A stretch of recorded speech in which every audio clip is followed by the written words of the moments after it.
Correct me if I'm wrong, but a lot of patients actually are very scared about anesthesia. More than actually, I think more than they're scared of the pain that they might experience during labor.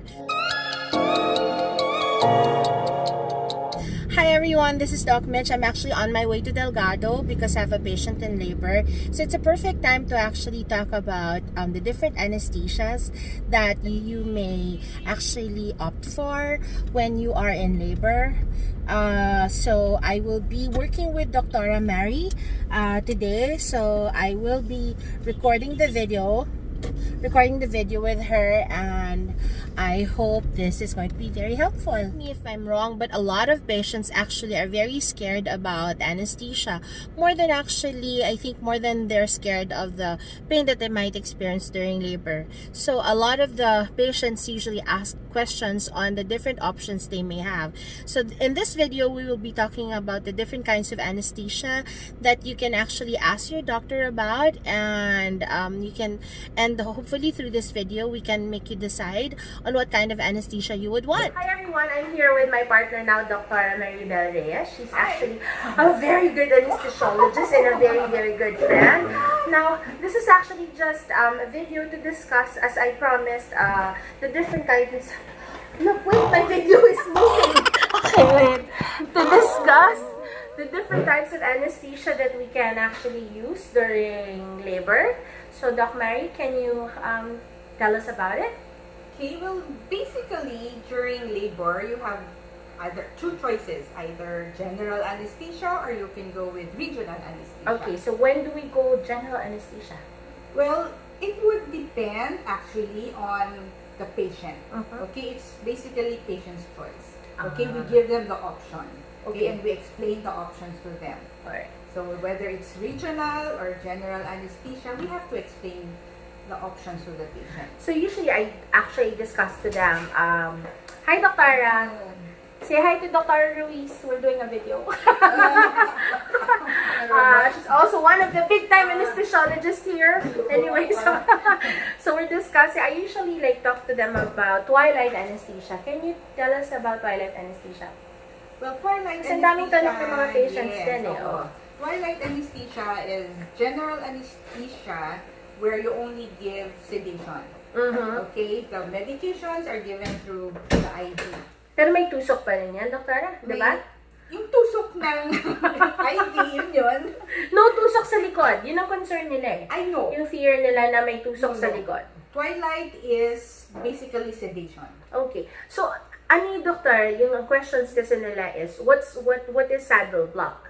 Kasi there are some patients that what we do is, diba, we sedate the patient, tapos pag malapit ng umire, we actually give saddle block anesthesia. Okay, saddle block anesthesia is a low type of spinal anesthesia. It's still tusok din sa likod. Okay. Pero the medications that you give are just minimal. Just to block the area where you are going to cut, where the OB is gonna cut. See, that's what I always tell you eh. Diba? And it's not painful, diba? Dapat, hindi siya painful. Yun yung fear lagi kasi ng mga patients. The initial pain, pag nagtutusok yun ang fear nila eh. But we give local anesthesia, right? Ironically, yung local anesthesia, yung initial, yun yung painful. Okay, but the spinal anesthesia itself, it's not. It's not no more. Alright. And how about epidural? Epidural. What about epidural? Okay, what is epidural anesthesia? Okay, epidural anesthesia is basically regional anesthesia also. But here, you insert a thin tube, okay, in the epidural space, and here is where you give the medication. Okay, so this is good if you are doing labor analgesia. Okay, so the longer the labor, okay, you can just add. You just give more local anesthetic as the labor progresses. And usually, guys, what's good about epidural anesthesia is you remember what happens to you, because a lot of times women who are given twilight anesthesia do not recall certain portions of the labor. But with epidural, they see everything. You hear your baby cry. You see your baby when the baby comes out. So, it's kind of good. But it's a little without the pain, diba? Without the pain, Labor. oo, ng labor. So, but it's a little more expensive, of course, because there are more medicines. Yes. And then there's a special, what do you call this? Gadget ba? Basically, the epidural set. Okay, which is a little more expensive. Okay, Doktora, how, a lot of, hindi naman a lot, but there are patients who complain of headache after anesthesia.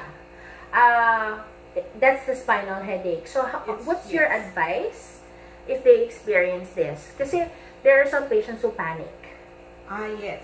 Spinal headache is a complication of spinal anesthesia. Okay? But with proper management, you just hydrate the patient. Okay? You ask the patient to drink or take in a lot of water, a lot of fluids, and then bed rest and pain meds. Okay. That's basically it. How long? Well, your spinal anesthesia can occur even after 24 hours post anesthesia. Okay. Okay. The spinal headache. The spinal headache can occur. Okay. So, management-wise, give or take 24 to 48 hours with the hydration, pain meds. Okay. If the patient does not respond with this initial management, then we go with what we call the epidural blood patch. This is to seal the hole that was created during the epidural insertion. But it's not dangerous. Okay, so it's not dangerous naman. And then how long do you have the patch on?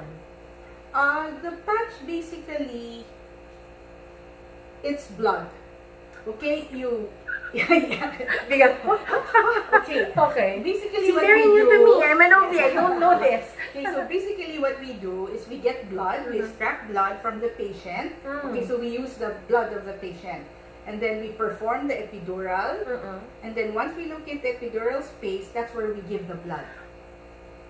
So it creates like a clot. Yes. Oh, It creates okay. a clot in the epidural space so that the CSF will no longer leak. Okay. And then eventually it will dissolve. Alright, okay. Sige. What we talked about, twilight, saddle block, epidural, are good for patients who go into labor. How about for cesarean patients? For patients who will undergo a scheduled cesarean procedure, what is the most advisable anesthesia for that?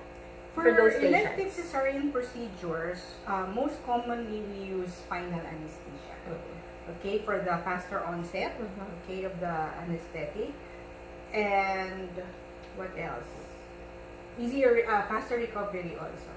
Okay. And then, common question is when they are on epidural, or what was taught to us, OBGYNs, was every time you put the patient on epidural, it delays the labor.